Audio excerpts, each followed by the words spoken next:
Now अब हम करते हैं बेटा इसका पार्ट नंबर सेकेंड। अब पार्ट नंबर सेकेंड में हमें क्या प्रूफ करना है कि म्यू स्पेस ऑफ टी जो है वो इक्वल होगा, यहाँ पे इसको क्या पढ़ेंगे, यहाँ पे तो म्यू स्पेस ऑफ टी था, यहाँ पे mu conjugate space of T star, इसके इक्वल हमें लेके आना है। क्लियर बेटा? तो इसको लाने के लिए हमने इससे पहले एक थ्योरम की थी बेटा, उसका पूरा का पूरा प्रूफ यहाँ पे आपको लिखना होगा। अगर कम मार्क्स में ये थ्योरम आती है तो आप उसका सिर्फ रिजल्ट यूज कर सकते हो, अदरवाइज अगर ज़्यादा मार्क्स में आती है तो आपको उसका पूरा प्रूफ लिखना होगा। तो वो थ्योरम मैं यहाँ पे लिख रही हूँ। तो पार्ट सेकेंड में ये इक्वल प्रूफ करना है मुझे। अब देखो, since T is normal operator, ठीक है, ये हमें गिवन है और यहाँ पे भी ऑलरेडी मैंने लिखा हुआ है तो लिखने की नीड है नहीं है, फिर भी अगर यहाँ पे इसकी जरूरत थी इसलिए लिख दिया। ओके, अब देखो थ्योरम क्या है। By the theorem if T is a normal operator, अगर टी मेरे पास नॉर्मल ऑपरेटर हो, एक्स मेरे पास वेक्टर हो, म्यू मेरे पास स्केलर हो, तब T X equal to mu X if and only if T star X equal to mu का कॉन्जुगेट एक्स। तो अब देखो बेटा, यहाँ पे इस थ्योरम को आप याद कैसे रखोगे कि हमें ये थ्योरम यूज करनी है। देखो, टी मेरे पास नॉर्मल ऑपरेटर है, ठीक है, यहाँ पे मेरे पास म्यू जो है स्केलर है और जो एक्स यूज होगा वो मेरे पास एज ए वेक्टर यूज होगा। इतना क्लियर? अब देखो आपको यहाँ पे ना म्यू दिख रहा होगा तो एक्स, और यहाँ पे म्यू का कॉन्जुगेट टी का एडजॉइंट, तो ये चीजें दिख रही है। तो इनमें रिलेशन हमारे पास कौन सी थ्योरम में है? हमारे पास इसका रिलेशन सिर्फ इसमें ही है कि T X equal to mu X and T star X equal to mu का कॉन्जुगेट एक्स। देखो म्यू का कॉन्जुगेट टी स्टार, म्यू इस तरीके से, तो सिर्फ इसी थ्योरम में दिखाई दे रहा है। और दूसरा हमें गिवन है कि टी नॉर्मल ऑपरेटर है, तो जब मेरे पास टी नॉर्मल ऑपरेटर हो, एक्स मेरे पास वेक्टर हो, म्यू स्केलर हो, तब हमारे पास T X equal to mu X if and only if T star X equal to mu X का म्यू का कॉन्जुगेट जो है और एक्स वो होगा। ठीक है, और बेटा आपके नोट्स में यहाँ पे क्या गिवन है कि जो हमने इसका प्रोसीजर किया है ना उसका शॉर्ट गिवन है, वहाँ पे है कि टी अगर मेरे पास नॉर्मल ऑपरेटर है तो जो हमने ये थ्योरम की थी तो हमने वो प्रूफ करने से पहले हमने वहाँ पे क्या किया था, टी माइनस के म्यू आई, इसको नॉर्मल प्रूफ किया था कि नॉर्मल ऑपरेटर होगा। इसको नॉर्मल ऑपरेटर प्रूफ करने के बाद हमने यहाँ पे किया था norm of T star X equal to norm of T X, ये यूज किया था और ये यूज करने के बाद हमारे पास ये रिजल्ट आया था।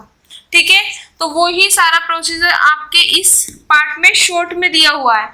या तो आप इसको डायरेक्ट इस थ्योरम का यूज कर लो या वो पूरी की पूरी ये वाली थ्योरम जो है आप प्रूफ करके दिखाओ, जैसे कि उसमें मैंने आपको कराया हुआ है। क्लियर बेटा? तो यहाँ पे मैं इसका डायरेक्ट यूज कर रही हूँ, अगर आपको उसका पूरा प्रूफ देखना है तो उस वीडियो में जाके आप देख सकते हो। क्लियर? अब देखो टी मेरे पास नॉर्मल हो गया ये सारा, और यहाँ से इस रिजल्ट से मेरे पास ये चीज आ गया, और ये किस बेस पे आया? टी मेरे पास नॉर्मल ऑपरेटर है। अगर टी मेरे पास नॉर्मल ऑपरेटर गिवन है तो बाय दिस थ्योरम मैं लिख सकती हूँ T X equal to mu X if and only if T star X equal to mu का कॉन्जुगेट एक्स। इतना क्लियर हो गया? ये मेरे पास आ गया और इसका प्रूफ आप देख सकते हो जाके।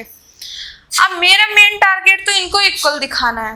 अब देखो, जब भी कोई दो सेट होते हैं, अगर मेरे को उनको इक्वल दिखाना होता है, जैसे कि मैं बात करूं a इक्वल टू मुझे b दिखाना है, तो मैं क्या करती हूँ, a को b के अंदर कंटेन करा देती हूँ और b को a के अंदर। अगर ये चीज हो जाए तो मैं बोल देती हूँ a इक्वल टू b।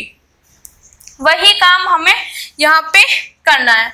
यहाँ पे क्या करना है बेटा, मुझे इसको इसके इक्वल दिखाना, तो एक बार मैं क्या करूंगी, इसको इसके अंदर कंटेन करा दूं और इसको इसके अंदर कंटेन करा दूं। ये दो पार्ट अगर मेरे पास हो जाएंगे तो मैं इनसे लिख सकती हूँ दिस इक्वल टू दिस। ठीक है, ये इसके अंदर a contain b contain a और ये दोनों a इक्वल टू b। इतना क्लियर? तो फर्स्ट केस हमारे पास बनेगा ये, मुझे ये प्रूफ करना होगा to prove that this contain. ठीक है, अब आपको ये चीज समझ आ जाएगी कि इनको इक्वल प्रूफ करने के लिए हमें इसकी नीड क्यों पड़ी। क्योंकि बेटा म्यू स्पेस ऑफ टी में इस तरीके के एलिमेंट मतलब इस तरीके की फॉर्म होती है और इसमें जो होती है वो इस तरीके की। ठीक है, इतना क्लियर हो गया। एंड ऑलरेडी हमें गिवन है कि टी नॉर्मल ऑपरेटर है। टी नॉर्मल होगा तो हमें पता है बाय दिस थ्योरम हमने प्रूफ किया कि ये होगा, कि कहीं पर अगर ये है तो मैं ये यूज कर सकती हूँ, कहीं पर ये है तो इसकी जगह ये लिख सकती हूँ।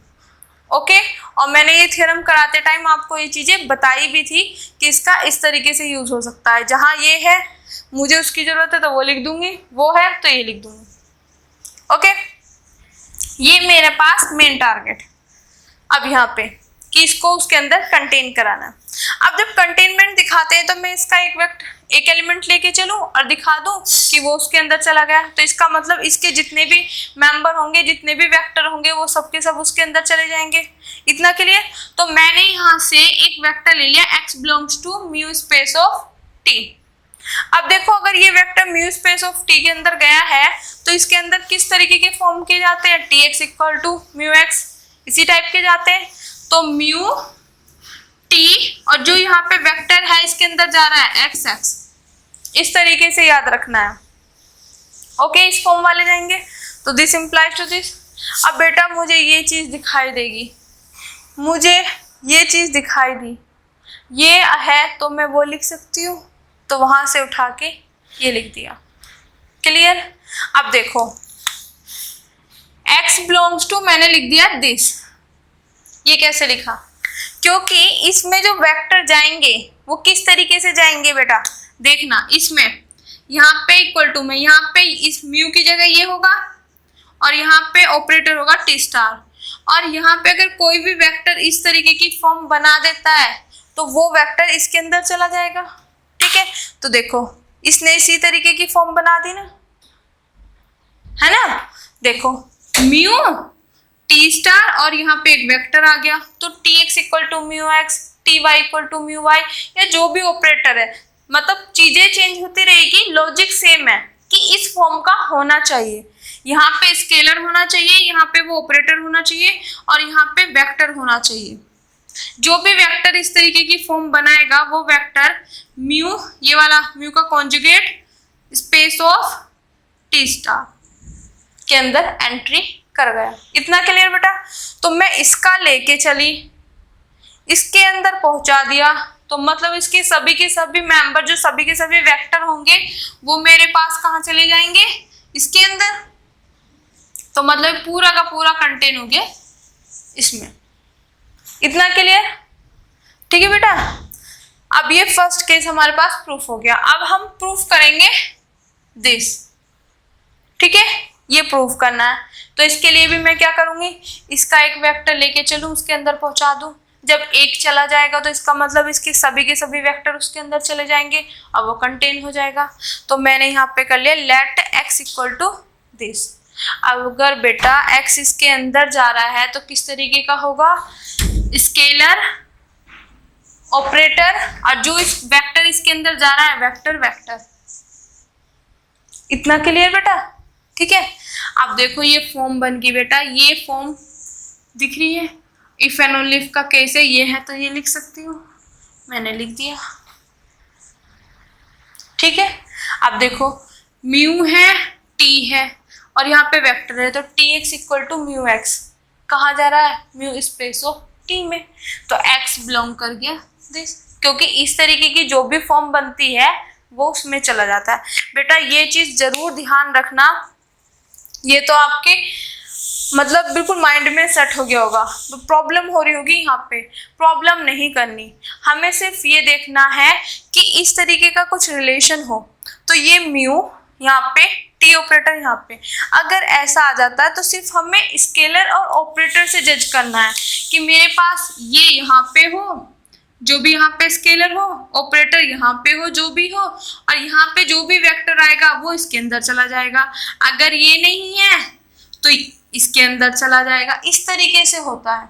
ठीक है, तो सिर्फ कंपैरिजन करना है, देखना है, नोटिस करना है। क्लियर बेटा? ये इसके अंदर चला गया, मतलब इसके सभी के सभी वेक्टर इसके अंदर चले गए, और जब इसके सभी के सभी वेक्टर इसके अंदर चले गए तो बेटा ये पूरा का पूरा कंटेन हो गया इसके अंदर। अब मैंने इसको भी दिखा दिया, इसको भी दिखा दिया, ये इसके अंदर कंटेन हो रहा है, ये इसके अंदर हो रहा, तो इसका मतलब ये दोनों क्या होंगे, इक्वल। क्लियर बेटा।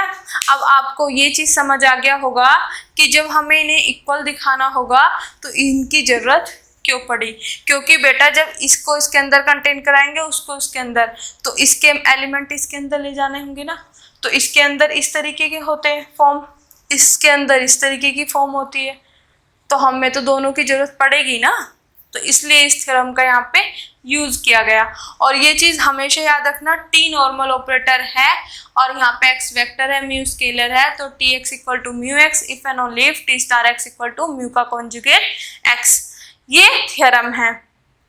आपके नोट्स में शॉर्ट में वहां पे उसका थोड़ा सा प्रूफ दिया हुआ है, पर आप उसका पूरा प्रूफ करके देन तब ये करना। अगर ज्यादा मार्क्स में है तो करना, शॉर्ट में है तो डायरेक्ट इस थ्योरम का यूज करना। क्लियर बेटा, हो गया कैसे हमने यूज किया। तो आई होप ये चीज आपको समझ आ गई होगी। अब हम करते हैं इसका पार्ट नंबर 3। ठीक है बेटा, इसमें मैं अब भी बोल रही हूँ कंफ्यूज नहीं होना। बात मैं इसलिए करके दिखा रही हूँ, जब भी आपको बताती हूँ ना म्यू स्पेस ऑफ टी, ये तो डायरेक्ट हो गया T X equal to mu X की फॉर्म में। जब ये आता है तो मैं हमेशा आपको यही बताती हूँ, स्केलर ऑपरेटर, और जो भी यहाँ वेक्टर आएगा वो इसके अंदर जाएगा। सिमिलरली स्केलर ऑपरेटर, जो भी वेक्टर यहाँ आएगा वो इसके अंदर जाएगा। इस तरीके से देखना है। क्लियर।